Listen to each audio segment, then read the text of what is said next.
You are being manipulated. Now, I know if you're in a relationship with an addict or an alcoholic or other type of narcissist, you're like, no kidding. I know I'm being manipulated. But I'm going to talk with you today about the sneaky ways that you're being manipulated that you don't even realize that you're being manipulated so that you can take your power back and have the healthy, happy relationships you deserve. I wish I had music right now. Like just cue the music, bring up the sound and cue the fireworks because some truth bombs are about to go off. So I got so fired up about this sermon that I want to deliver to you today about how you're being manipulated. I made some notes because I really didn't want to forget anything. I'm Heidi Rain, by the way. If you're new here, welcome home. This is Addiction and Codependency Breakthrough, where I give you this sanity and the strategy and the support that you need to deal with the addict, alcoholic, narcissist, or other toxic person in your life so that you can get your life back. So the first way, okay, there's going to be three things I'm going to tell you. The first way that you're being manipulated more than you think is because even though you know the addict or an alcoholic is lying to you, like you keep asking yourself, you say things like, just tell me the truth. I want you to think about that for a minute. How many times have you said to an addict or an alcoholic, just tell me the truth? Just tell me you're drinking. Just tell me that you stopped off. Just tell me you went to the gas station. Just tell me that you did the internet search. Just tell me that you did the thing. If you are asking an addict or an alcoholic to just tell you the truth, there's a part of you that doesn't realize that addiction speaks in the language of lies. And that's how you're being manipulated. A person who understands when an addict opens their mouths, who's actively addicted, that the only thing that can come out is a lie, you stop looking for the truth in the land of lies. You restore your sanity back. But here's how it speaks to you in ways that you actually believe it. Here's how addiction talks to you in the land of lies. It'll say things like, I'm doing better. Now, you might look at them and go, well, you are doing a little better. Last week you drank this much, and this week you only drank this much, and last week you had that amount, that kind of liquor, and this week you're only doing this kind. So you are doing better. Honey, alcohol isn't a game of doing better. It's like if I have Alzheimer's and one day, I'm losing my mind, okay? But one day when I have the Alzheimer's, I remember your name and I'm like, "Oh my God, you're my sister. I see you. Wow, it's all coming back to me now." Do I magically not have Alzheimer's anymore? No, I still have it. It's just my symptoms are a little less severe that day. If I have cancer and one day I'm like, I'm doing better today. Do I magically think the cancer has disappeared? No, I know logically I still have cancer. And so I just know that, hey, today is not as severe of a day as my symptoms as it was yesterday. And the same is true with addiction and alcoholism. I'm doing better today is a so the fuck what? You still are actively addicted. It doesn't matter if you drank a lot of it or a little bit. So you get manipulated, you see, when you fall into that lie and you go, oh, yeah, they are doing better today. No, they're not. The only way they're doing better today is if they're actively working a recovery, and sobriety is the bare minimum. Another thing we believe, a lie that we hear that addicts tell us is how you get manipulated is they say things to you like, I can control this. Maybe you have a really strong personality. I just got off of a session with a couple where I was working with a couple because he had just got out of treatment and I was setting up a boundary with them, like a plan B, right? For like, hey, what are we going to do? Okay, plan A is that you get out of treatment, you do the damn thing, you're doing great. And I was supporting her as the wife to say, well, what's plan B? And he was so angry, he didn't even want to go there. Well, I'm not planning to fail. I can control this. I'm not as bad as everybody else I saw. I went to treatment and I saw people that were really bad and I'm not as bad as everybody else, and got really angry and pissed off about that. But here's the truth. That's the language of addiction. The lie is, it's not as bad as I think it is. The lie is, I can control it. But we get manipulated when we believe those things. Oh, maybe you can control it. You're a really strong person. You have motivation. I mean, I can look at you and know you're motivated and have motivation. You're a strong human being. You're like really powerful, of course. But addiction doesn't care how powerful you are. It doesn't care how resolved you are. It cares how deep into recovery you go. not how much you want to get sober, but how much you work to get sober. Want and work are two totally different things. They say things like, another lie that you get manipulated by is when somebody says, I don't even want to use or drink. Well, maybe today you don't. Congratulations. I don't want to eat French fries today either, but I know next week I will. It's common knowledge that I know that eventually I'm going to crave that thing that has been a part of my life for so long. And so will the person who's addicted. So, just the first thing, I know I'm coming at you like a fire hose today, but I want you, why am I doing this? Why am I speaking so passionately about this? Why am I so fervently trying to help you see the ways in which you're getting manipulated and the ways you don't even realize? Is because when you get manipulated this way, when the addict or alcoholic says to you, I'm doing better today. I don't even want to drink. Wow, I can control this. And you want to believe it. What happens is you stop holding people accountable. You stop remembering or realizing what addiction really is. You fall into this haze of like delusion yourself. And then now, especially if you have kids in your household, if you're falling into this manipulative delusion and you're under the influence yourself of these lies, then you're not going to be a good support system for your children. You're not going to be a good support system for yourself because you're also under the influence. And that's what manipulation is. Manipulation is intoxicating. When I hear it, I want to believe it, right? I want to believe it so badly that it intoxicates me. And I start to even act and look for evidence that it's right. It's true that you're doing better today. But then I forget, oh, God, it's like Alzheimer's. You're doing better today, but tomorrow's another day, unless there's no cure for Alzheimer's, but there is a cure for addiction and it's active recovery. Thing is addiction can go into remission. It never quite goes away, right? Meaning it's something you're going to have to wrestle with, the people have to wrestle with for the rest of their lives if they're an addict or alcoholic. But it'll go into remission. And the cool thing is, as long as somebody's working at a recovery actively every day, working on their lives, working on their coping mechanisms, working on their ability to handle and tolerate stress, working on fulfilling their life with things they love and filling up that empty void and all the things, okay, and their coping mechanisms, working on all these things, that addiction will stay in remission. But I'm doing better today isn't a remission plan. White knuckling it and saying I can control this isn't a recovery plan. In fact, the very first step in somebody getting well in their addiction is to recognize that the addiction is controlling them and they have no control. That's how the addict actually comes out of denial, is they go, this is bigger than I thought it was. This is more than I know it is. And when I had my session today with the couple, I wasn't judging. There was no judgment. It was an assessment. And I said to him, where you are on your path to recovery, you think you're not as bad as everybody else. And a lot of people believe that when they hear that lie and they get manipulated. Yeah, you're not as bad as that person I know that's homeless or whatever. So we get sucked into it. What I said to him was, yeah, you're saying you're not as bad. I hear you believe that, that you're not as bad as where everybody else is. But if you underestimate how bad it is and where you are, you will also underestimate the amount of work you need to do to get well. If I go in and I think I have one little spot of cancer, but it's ravaged my whole body, that treatment plan is going to look a little different. And addiction is like that.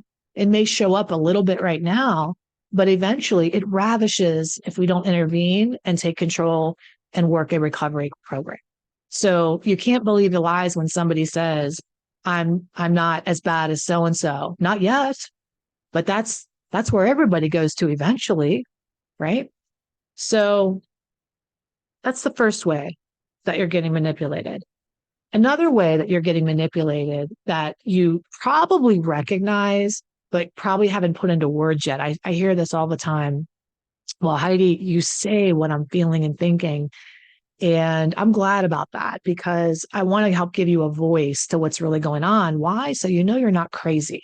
Because addiction will make a smart person feel nuts, won't it? It'll make a smart person feel insane. And so I've got you. You're not crazy.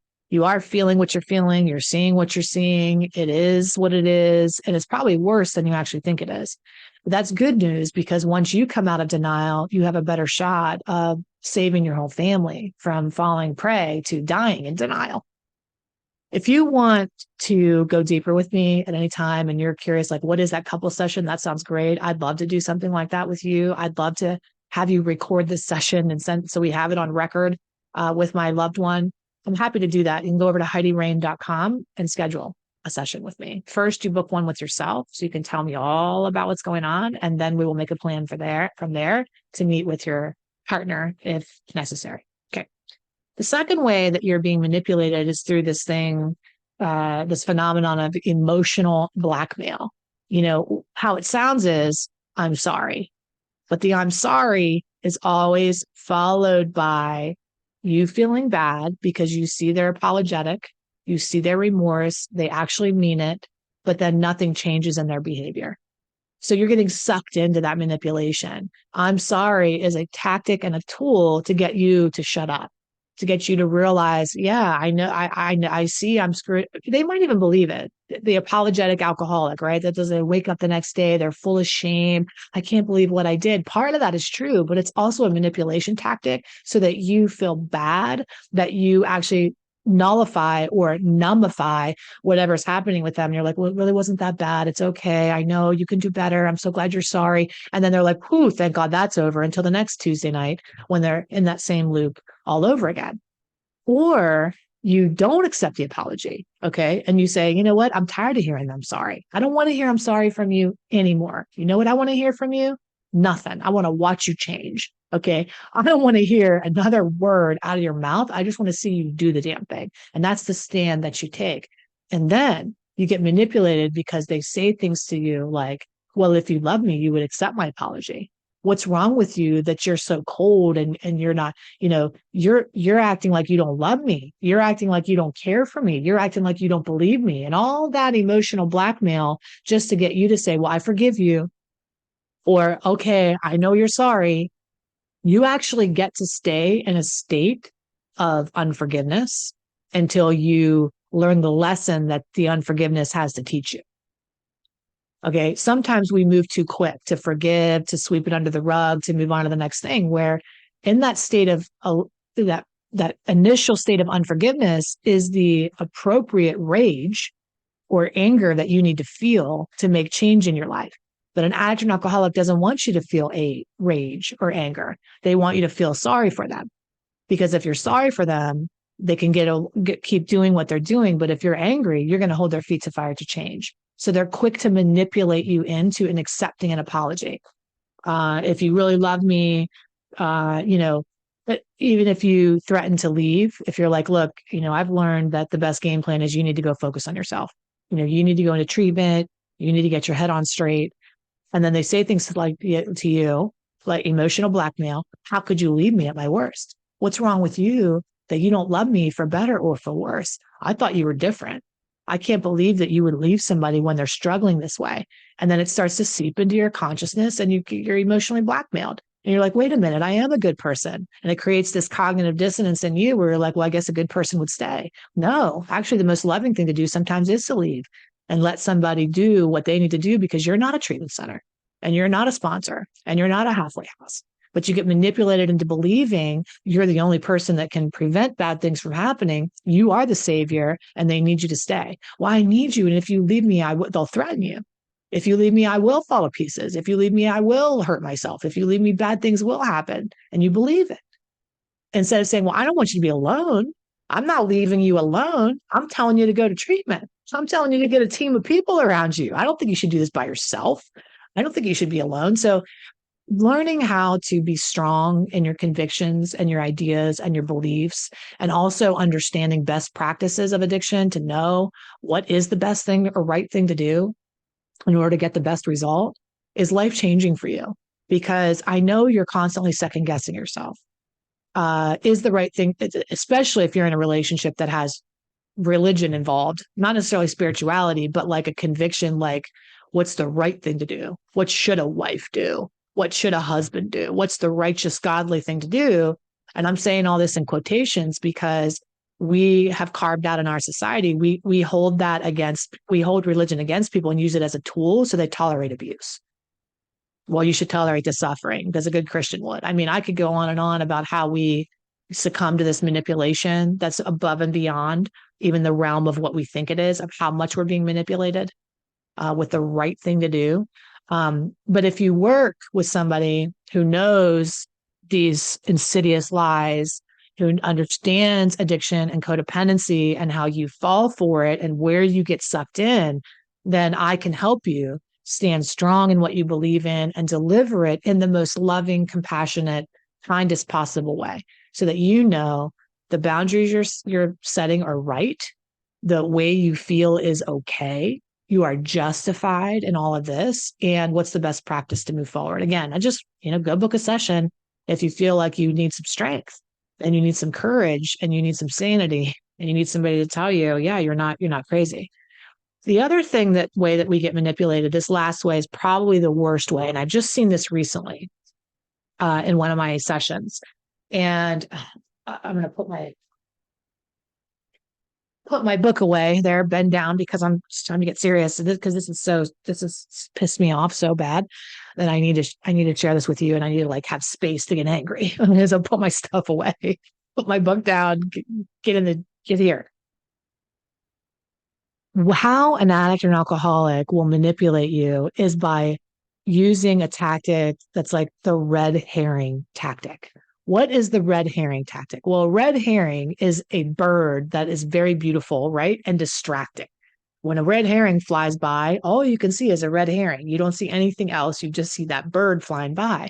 A red herring is a distractor. It's a distracting technique to pull you out of what's really going on, to look over here. It's like when a magician does a trick and he doesn't want you to look at the hat. And so the red herring is, look at my hand over here so you don't see what this hand is doing under here. Okay. So you get that? All right, let's go with this for a minute.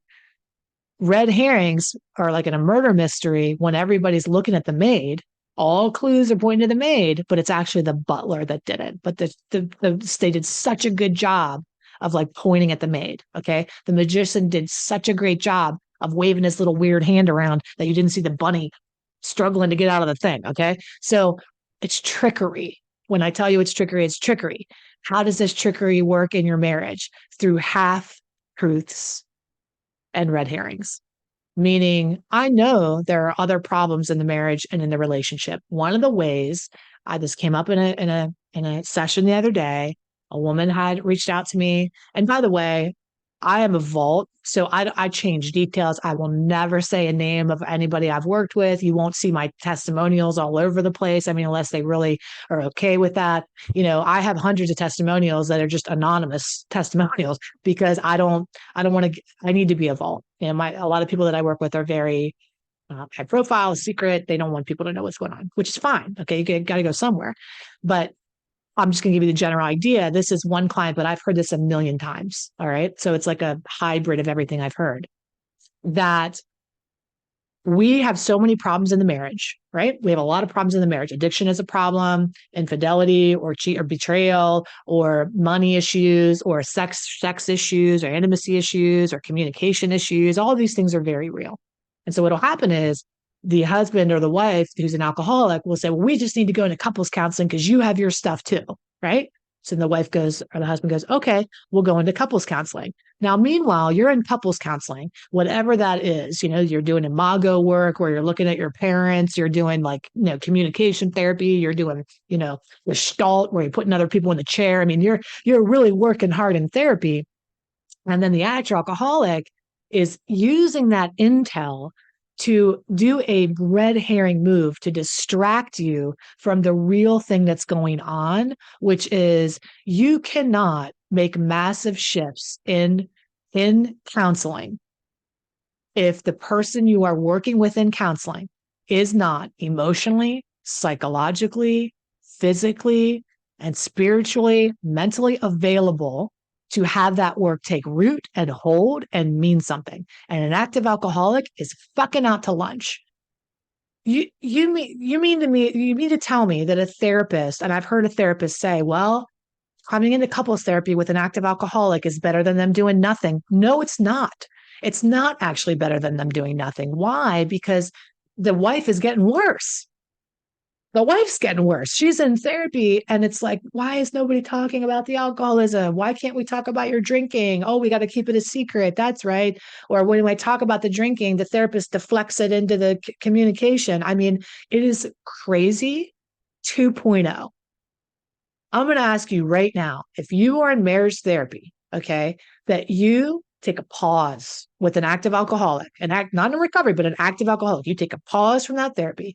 You invest in your codependency recovery and how this is impacting you and just yourself. Okay. Either you come inside my codependency recovery program course or you start coaching with me and you recommend you go focus on you.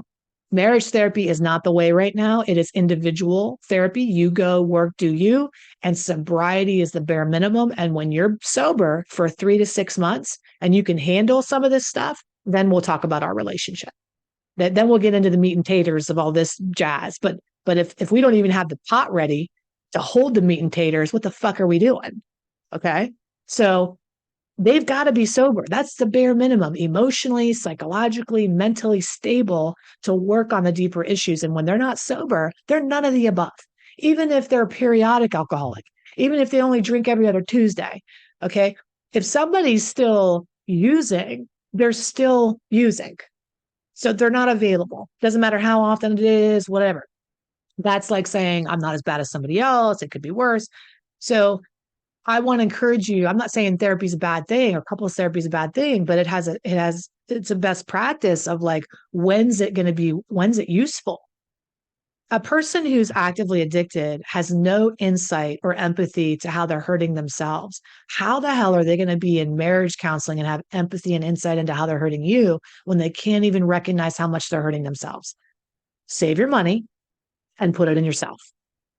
Reinvest it back into yourself and your own codependency recovery, and funnel that into them working on themselves. So I know I've said a lot today. I was coming in hot. I kind of warned you at the beginning. I was coming in hot, but hot for you, on fire for you to wake up, to see what's really going on. It's not your fault that you are in this phase. Manipulation is seductive. We want to believe it. It sounds good. It's seducing is what it does. It seduces you in to complacency. It seduces you in to la la land where you're in fantasy world. You don't think it's as bad as it is. I mean, it creates so many issues for you. And I want to lift the veil of all the manipulation so you could see things clearly. Now, I want you to go into your day-to-day or your week today, and I want you to listen for these catchphrases of manipulation. I'm doing better today. I haven't even drank. I can control this. I'm so much better than I was last week. I had this under control. You don't have any faith in me. You need to believe in me. If you believed in me more, I'd be able to do this. You're crazy. I'm really not doing anything. Are you sure you're not the one that's actually doing stuff? If you keep accusing me of this, I'm going to go ahead and do it. Our problems aren't alcohol. I drink because our intimacy sucks and you won't have sex with me. That's why I'm drinking. So we need to get in couples therapy and you need to figure yourself out and then I'll quit drinking. All the things that are little half-truths, little red herrings that are distractors. The very first thing we need to do in your family is intervene and put our foot down and put a stake in the ground for a sober marriage where if I have access to your mind and your spirit, okay, and your body, then we can get somewhere. But until when there's alcohol, it's like a big access denied in front of this person, access denied. So any work you do, it's like the tires are falling off of your car. You've got no tires on your car. And you go into the car shop and they go, I think we should change the oil. That's what marriage counseling is for an active alcoholic. Tires are blown out, man. You're not driving anywhere. And the therapist is like, let's start with an oil change. I mean, that's nuts. You'd be like, honey, should we start with the tires first to actually like even make sure it can go anywhere? That's what recovery looks like. Like, let's fix the tires first, and then we'll get the nuances, okay, of everything else. Yeah, I think I've said quite enough for today. I mean, I could probably go on, and I will in another video. But for now, If this has resonated with you, like it out loud, let other people know, share it with your sisters and brothers who you know are on the same path. And if you're ready and you need to borrow some of my certainty, you need to borrow some of my conviction, you need to borrow some of my courage, honey, I've got enough to spare. I will loan you some in a session and we can start to do this together. Why? Because you deserve to be happy. You deserve to be loved. You deserve to be seen. You deserve to be heard. You deserve to be happy. You are not crazy. It is as bad as you think it is. You are not making it up. It is not your fault. And it's time to heal. Okay? I love you. I'll see you in another video. Take excellent care, or I'll see you in session. Also, if you want to start your healing now, but you're not sure about starting with sessions, you can go over to my site where I have courses that are self-study. So let's say you want to dip your toe into the water and you want to start learning about this stuff before you book a session, you can start with the recovery course, which is, just watch it at your leisure. That's over at HeidiRain.com too. Okay. I love you. Take excellent care and I'll see you soon. Bye-bye.